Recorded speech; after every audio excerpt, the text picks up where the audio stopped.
Welcome back, everybody. Welcome back to the Canyon. Welcome back to another installment of spending money, I guess. If you can remember back a couple days to when we did the quick view of the Zoku RC chassis conversion, LCG conversion for Vanquish Phoenix, you might remember it looks something like this. Look at the travel.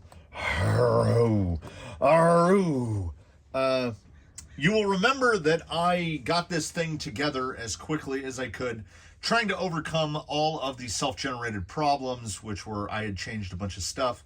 And then once everything was mounted, I said, well, now it's time. So I believe I have sorted out all the problems. Look at my fancy bobby pin, which takes about 5 minutes to make. But if we can't have custom stuff, what is the point of even having stuff? So I had mentioned before that it was a rig that made me want to spend money, because maybe if I bought it shiny things and gave it shiny things, it would like me more. And I have made an effort to do that. We have ejected the Power HD TR4s in favor of, easiest to show this one, I'm assuming, a GFRC A20 CLS. Which, and I mean, even complete with the, and you know how I feel about microservos, and you know how I feel about spending money on things like microservos, but I even opted for the alloy horns, which is where the machining took place. If you'll notice right here, if you'll notice right here, the hardware, the holes in the aluminum horns are 1.4 millimeter. I don't even know what that is. I drilled them out to 1.5, tapped them to 2 millimeter, and then proceeded to make Delrin hats that are 2 to 3 millimeters so that I could run conventional pivot balls on there, and then proceeded to build up custom titanium linkages, exactly the little offset horn to move it away from that bolt. This one, I think that's from a 10-3 panhard bar. It kind of straightens the line out in there a little better. Rebuilt the element shocks, assembled them upside down. They are still 40 weight. I haven't changed the oil weight yet, but it is resprung. I went to blues in the front, grays in the rear, adjusted the preload and everything to where I get it sitting. It's sitting pretty level. And with the 90s, I will say it has got what would to me ordinarily seem like too much flex, but I wheeled it enough to set endpoints on the dig and the OD and get my endpoint set, get my steering sorted out. And the flex is drug-like. It's really quite tremendous. And I noticed that when installed in this chassis, much like how Blackjack is, nothing even comes up to the tops of the shock towers. The weight on this is supremely low, and hopefully I will have the data plugged in so that we can throw up the card here. So outfitted exactly as shown. I mean, though obviously with the body on it, full RTR. Well, I don't need to put that. I shouldn't put that back on yet. I need to say that I spent the real money, because the only way to get these is the place from Spain or directly from Vanquish. So big Vanquish knuckles on there, which take the, remember I said I wanted more bite in the front? Weight bias is 5842. And I think for my type of driving, that's probably perfect. It does take total rig weight up to 7.65 pounds. But the CG is almost impossibly low, even sitting on the 90s. With the 80s, it would come down even more. It would come down almost linearly from where it is now. And while sitting on the ground, the CG runs like right through the middle of the J Concepts logo on the tire. in most builds, if you're a regular C-channel rail, I'm happy to get the CG down to the top of the tire. But down on the chassis, that is basically where the chassis dips. The CG is right under this line on the outside edge that holds the body. So it real low, and despite the fact that it's 7 2/3 pounds, it drives like it weighs 5. It's so light and nimble.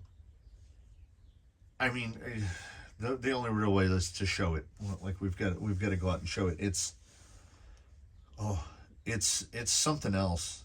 It really is. And I took some of the plastics off because, you know, if we're doing it, if we're gonna take all the stuff off, let's take all the stuff off. And I think I got through and changed. We're at about a 95% on stainless fasteners throughout, just, you know, for the looks. I went with the bigger heads on these because I just happened to have those element screws of the correct length. And I did indeed, another tuning note is the way it comes from Zoku, he gives you the little spacers right here. I'm a big stickler for, I want my shocks parallel to the rails. So I cut them. I cut them. And I had originally said that it wouldn't be great if it was flat here and had a receiver box. Pluses and minuses. Minus, these things are expensive and the horns are like $15 a piece. But the plus is, in this instance, the wires are much shorter. So I basically just zip tied the wires into a bundle. And for me, this is really clean on the wiring. And I know that it's really clean on the wiring because I can just set the body on, throw the pin in the front, throw some body clips on the back, and it's ready to go. Is this an amount of droop I would ordinarily run? It isn't. But this thing sort of defies my usual stuff, and it's sitting nice and level now. It's sitting pretty much perfect. I think there might still, we're going to see. Now we're into the proper tuning, where I've got to find out, are link lengths right? Do I have my pinion angles exactly where I want them? You know, little stuff to fiddle with. And I have never messed with a link on any Phoenix aside from like Panhards. I always seem to have to mess with the Panhard bars. Oh, I can't wait to go drive this thing. We're gonna wheel this, and Squid's in there, so we don't even have to worry about the puddles that are all still everywhere. Let's go hit, you know, I feel like, just to be easy on myself, let's hit a modified Canyon tire testing protocol and just hit all those little lines and just revel in how good this thing is. Let's start with that first note. I rebuilt the shocks and I topped them off and I changed the springs and I altered the shock positions, but I did not drain them and refill them. I think for pure rock crawling, I think it's still a little underdamped, but I think the compliance level is so high. When you drive this thing at speed over uneven terrain, it's like those videos you see where they're driving those desert trucks at like 70 miles an hour and the wheels are just going and the top of the truck isn't even moving. That's what this thing looks like. And you will be able to see that emphasized by when I do maneuvers like just reverse down a hill or something. Like, the forward drive is bonkers. And then you can just, this thing is the epitome. Like, look at that rear tire, just, and I'm cranking it over. There's so much available compression. Oh, what? I gotta. Can we get it on there? Okay, watch those rear shocks.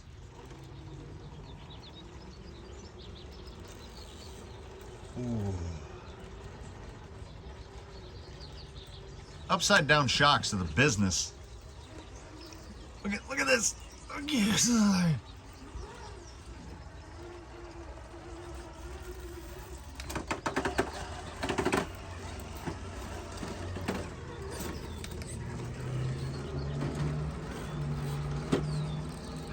Like, how is it so good? It's so good. This is a thing, though, that can become a problem. If you have a fleet,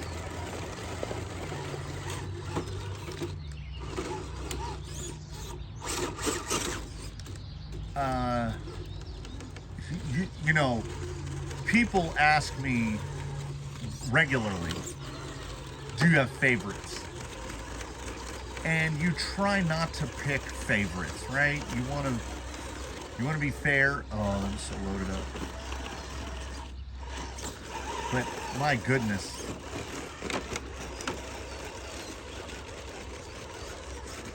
This thing. Very slippery in there. Very slippery in there.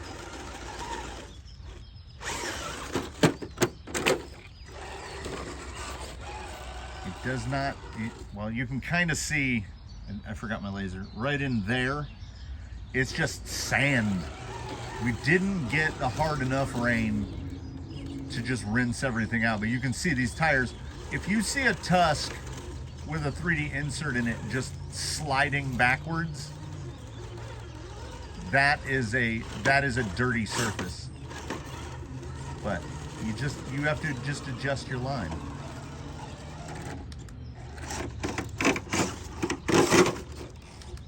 How does it stay on wheels right there? In dig.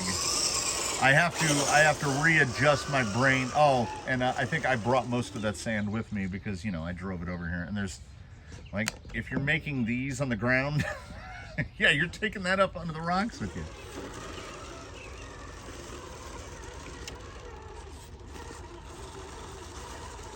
I can hear, I don't know, I hope the mic is picking up the sand just crunching.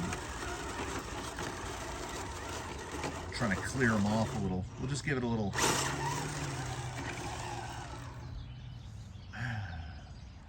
I don't know. I mean, there's going to be some sort of bump-based event in Crawlympics, and as it stands here in this moment, I don't know if, like, I don't know if anybody's close.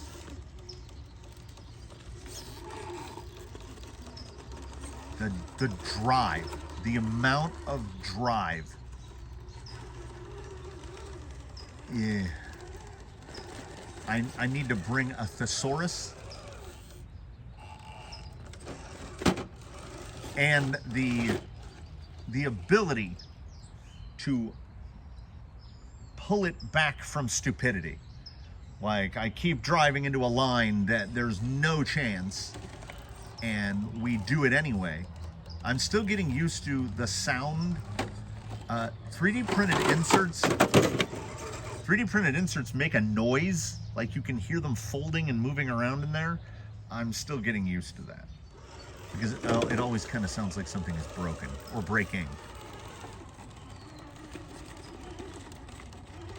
We'll grab there, cut it back. Is it going to cut it or push it? It's going to cut it back. I don't know if there's another rig I would even try that direct line of assembly. Here's one I've been wanting to try here. This is too easy here. Not even trying here. Roll down in here. Oh, too spicy. Too spicy on entry. Okay, cut it across. Go. That's a pretty high. Yep. I was gonna say that's pretty high up. But this is the stuff I need to do to figure out shock position and link position. I might, you know, I might come back around to the 80s. I might. This might not be the forever shock. They are great. The Element makes a great stock shock. So does Traxxas. I'm also not, I'm getting used to, oh, there it is. I'm getting used to how, like, I don't even know if you can hear it. The A20s are, the CLS is their abbreviation for coreless. So they are 4 times as fast as the 4409s or the HD4s. Yeah, I'm just not entering this right. I can watch it right there.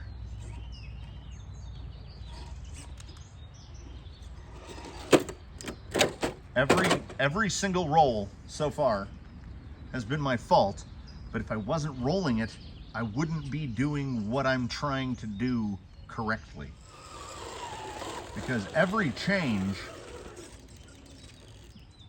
you can't make a 100% net positive change in suspension. That's not how it works. You're giving something to get something else. I have it personally, it's currently, like you can look at it right there, it's tuned for too much compliance. It's so, it will conform to everything, but then what happens is I'm gonna get it out to where the front tires are just above where this rock is. We're gonna get over to just about there, about another body length forward, and then it's gonna roll off the hill. Because I have it tuned right now, the little rudimentary tuning that went into it is, it's too squishy. Now, squishy will give you a lot of forward drive, like this. Like a lot. Like drive out of the top of the frame a lot of forward drive. Idle it back down. Like it's nothing. And then just, and that's the thing. We give to get, and we know what sacrifices we're willing to make. That's stupid. I am willing to sacrifice side hilling at the extreme. I will sacrifice it for the ability to do stuff like this.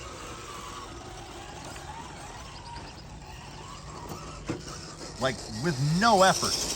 Did we even hear the sound of hard plastic contacting the ground at any point? Now you can see, it needs more damping because the shocks are giving way. And I went to a stiffer shock in the front, which also might mean that's why it's acting so underdamped. I think the rate is good, but I think he needs to go to probably like 60 weight in the front now. The rear looks and feels fantastic. Did I? Nope, I didn't. I was asking myself if the spring change in the front, because the rear feels so good.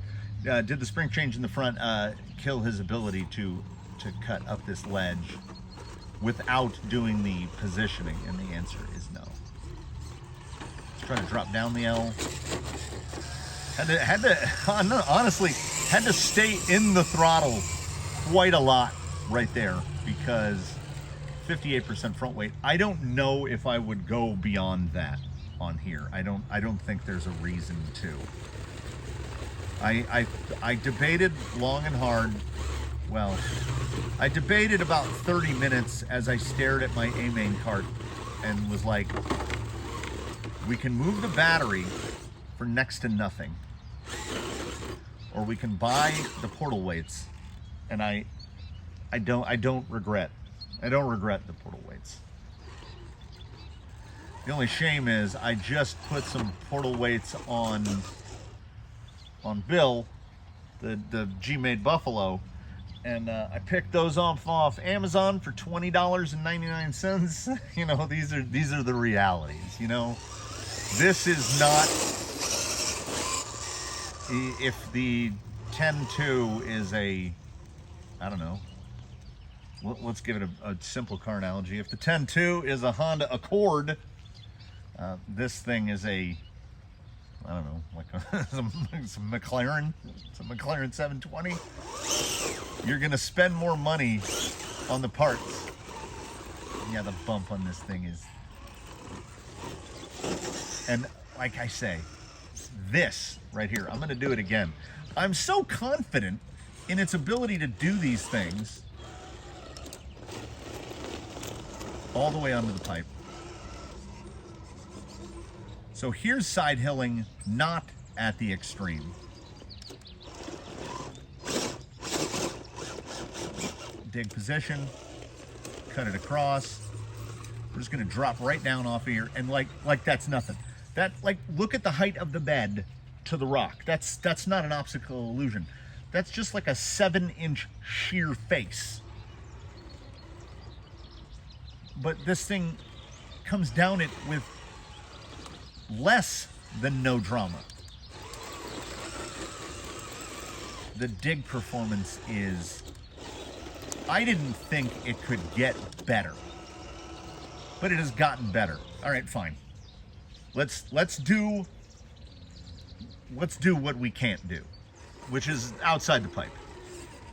Now you'll see what happens here is that A, it's a little too narrow, and B, right in front of driver front, there's a little dip there. Right as the front tire is falling into that dip, the rear is trying to pull up over that rock, and we have to try to get as much into the pipe as possible right here. Ooh, I had an idea. What if it turns out that my problem here is I'm hitting it too low? What if I need to come down at it like this? Tiny bit of difference in attitude. Oopsie, right there. Because it's not just a person insanely rolling out of an obstacle over and over again. This is a thing. I'm not getting high on my own supply when I say that I can tell what the link geometry is doing. Oh, that's all dirt right there. That's a fingernail's thickness of concrete right there.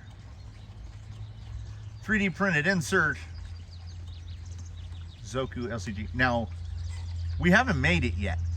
That rear tire is gonna slip down into that little dirty hole. Sliding right there. This is not a position where I think I can power out. This is a concert. There is no one thing at work here. The chassis is enabling us to do this, period. But then we need the side hill ability of some 3D printed inserts that are unique to the tire that they're mounted in. We need the absolute low speed capabilities of the Fusion Pro, and we need to remind ourselves that every time we fall off, you can see the tire tracks in the ground. We pull a little bit more sand back up there. And also, I think when that fingernail's thickness of concrete gave out right there, it really hurt the chances. I think what happened was I stayed up too high. Yeah, that's on the ground. So that's a proper side hill there. And as I said, we are tuned more for compliance. Compliance is not going to help side hilling. Now I can't, yeah, look at it hold, look at it hold. So I at least think I know what needs to be done. And you can see better from this angle of entry that there's not quite enough room. Use that torque there. What I need to do is get around the pipe without sliding that front tire into that dirt, and it's not going to happen. But have you ever seen anything roll as slowly as this does? Like it just slowly gives way. So take this into consideration and be warned. If you are a Phoenix owner or a potential Phoenix owner and you are considering this item, if you were considering this as an option, beware. You will spend money. You just will, because you will want to buy it pretty things. That's a particularly deep hole right there. I'm trying to get right there. There we go. You'll watch the rear end fall into the hole here. My gracious. It's like cheating.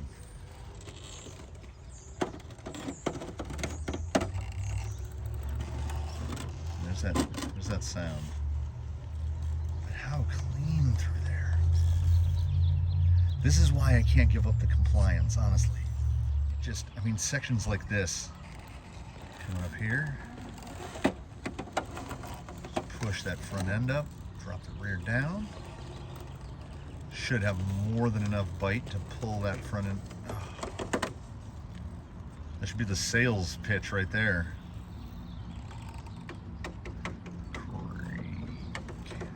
Into the messy stuff where it's not finished yet, and I'm driving from an angle where I can't see what's happening. It really has, with what I would call minimal tuning, it has gotten better. It's even better, which is unfair to everything else here. This is an act of aggression against the rest of the Canyon fleet.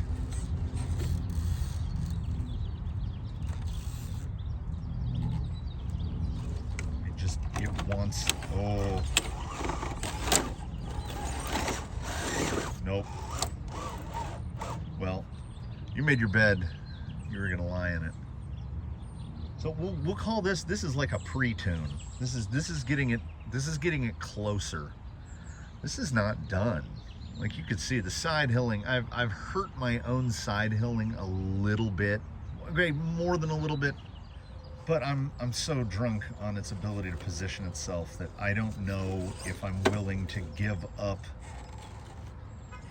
this compliance. This is a murder hole. So we're gonna close this pre-tune, and it classifies as a tune as far as I'm concerned, because I put knuckle weights on there, and adding unsprung weight is tuning.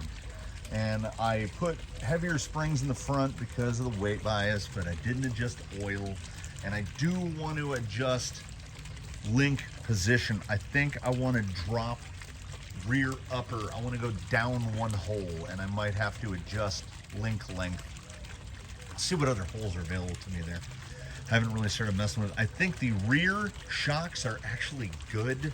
They might go to 50, but I'm undecided. It's either going to be 60 or 80 in the front, because I don't think we'll sacrifice that much compliance. We're one rate higher in the front, so we should elevate the damping equivalently, because I think the compression is great, but we're a little uncontrolled on the rebound. I'm gonna try another dumb thing here and roll it out in the close here.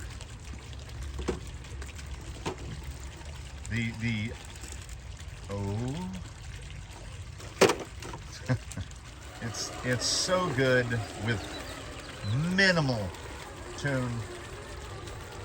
So much grabbing the tires, so much driving the rig. We're gonna drive off into the greenery here. Thanks for joining us on this one, everybody. Do all the usual stuff. I don't know if the algorithm, does it listen to every word? I mean, it must, because it can pick out if you put 10 seconds of a song in. So comment below. Be sure to drop a like if you like it. Subscribe if you haven't. Do consider channel membership. I realize I'm walking pretty far away from the microphone. I'm driving standing, which is like not a thing I ordinarily do. And we look forward to seeing you in the next one, which should be Wheelin' Wednesday. Yeah, we'll see a very small portion of you tomorrow. Thanks for joining us, everybody. Please do your very best. Have a good one, and We'll catch you in one of them. You can just kind of see them through the trees. We're gonna soft compliance off into the distance. Bye, everybody.